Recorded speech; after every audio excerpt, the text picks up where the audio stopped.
एक कुएं में बहुत से मेढक रहते थे। उनके राजा का नाम था गंगदत्त। गंगदत्त बहुत झगड़ालू स्वभाव का था। आसपास दो तीन और भी कुएं थे।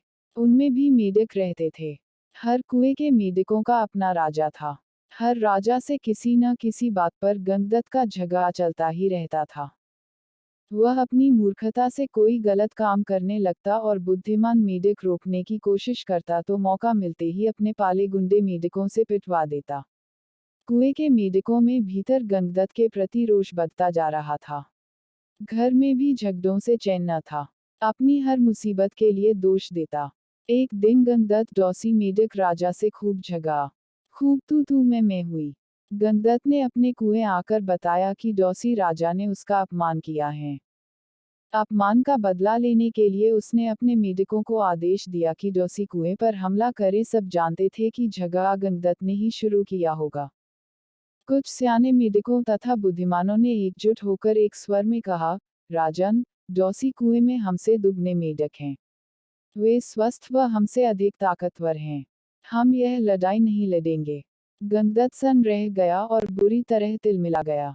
मन ही मन में उसने ठान ली कि इन गद्दारों को भी सबक सिखाना होगा। गंगदत्त ने अपने बेटों को बुलाकर भड़काया, बेटा, डौसी राजा ने तुम्हारे पिताश्री का घोर अपमान किया है।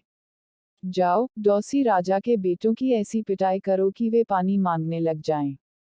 गंगदत्त के बेटे एक दूसरे का मुंह देखने लगे।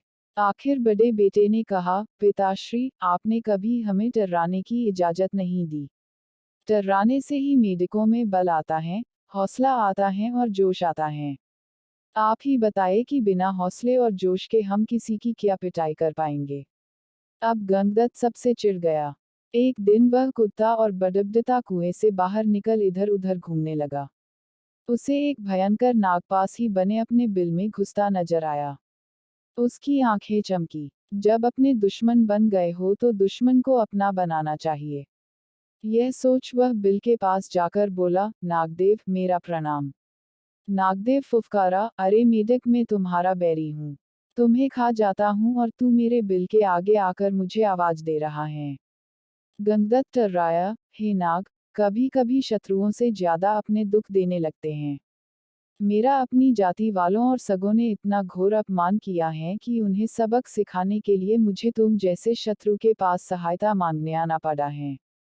तुम मेरी दोस्ती स्वीकार करो और मजे करो। नाग ने बिल से अपना सिर बाहर निकाला और बोला, मजे, कैसे मजे? गंगदत्त ने कहा, मैं तुम्हें इतने मेढक खिलाऊंगा कि तुम मुटाते मुटाते अजगर बन जाओगे। नाग ने शंका व्यक्त की, पानी में मैं जा नहीं सकता।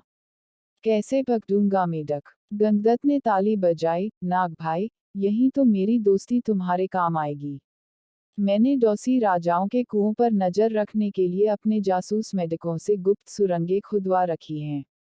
हर कुएं तक उनका रास्ता जाता है। सुरंगें जहां मिलती हैं, वहां एक कक्ष है। तुम वहां रहना और जिस जिस मेढक को खाने के लिए कहूं, उन्हें खाते जाना। नाग गंगदत्त से दोस्ती के लिए तैयार हो गया, क्योंकि उसमें उसका लाभ ही लाभ था। एक मूर्ख बदले की भावना में अंधे होकर अपनों को दुश्मन के पेट के हवाले करने को तैयार हो तो दुश्मन क्यों न इसका लाभ उठाए। नाग गंगदत्त के साथ सुरंग कक्ष में जाकर बैठ गया। गंगदत्त ने पहले सारे डौसी मेढक राजाओं और उनकी प्रजाओं को खाने के लिए कहा। नाग कुछ सप्ताहों में सारे दूसरे कुओं के मेढक सुरंगों के रास्ते जा जाकर खा गया। जब सब समाप्त हो गए तो नाग गंगदत्त से बोला, अब किसे खाऊं? जल्दी बता। 24 घंटे पेट फुल रखने की आदत पड़ गई है। गंगदत्त ने कहा, अब मेरे कुएं के सभी सियानों और बुद्धिमान मेढकों को खाओ। वह खाए जा चुके तो प्रजा की बारी आई। गंगदत्त ने सोचा, प्रजा की ऐसी तैसी हर समय कुछ न कुछ शिकायत करती रहती हैं। उनको खाने के बाद नाग ने खाना मांगा तो गंगदत्त बोला, नागमित्र, अब केवल मेरा कुनबा और मेरे मित्र बचे हैं। खेल खत्म और मेढक हजम। नाग ने फन फैलाया और फुफकारने लगा, मेढक, मैं अब कहीं नहीं जाने का।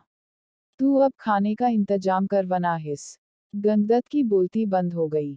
उसने नाग को अपने मित्र खिलाए, फिर उसके बेटे नाग के पेट में गए। गंगदत्त ने सोचा कि मैं और मेकी जिंदा रहे तो बेटे और पैदा कर लेंगे। बेटे खाने के बाद नाग फुफकारा, और खाना कहाँ है? गंगदत्त ने डरकर मेकी की ओर इशारा किया। गंगदत्त ने स्वयं के मन को समझाया, चलो बुई, मेकी से छुटकारा मिला। नई जवान मेकी से विवाह कर नया संसार बसाऊंगा। मेकी को खाने के बाद नाग ने मुंह फाड़ा, खाना। गंगदत्त ने हाथ जोड़े। ब तो केवल मैं बचा हूँ।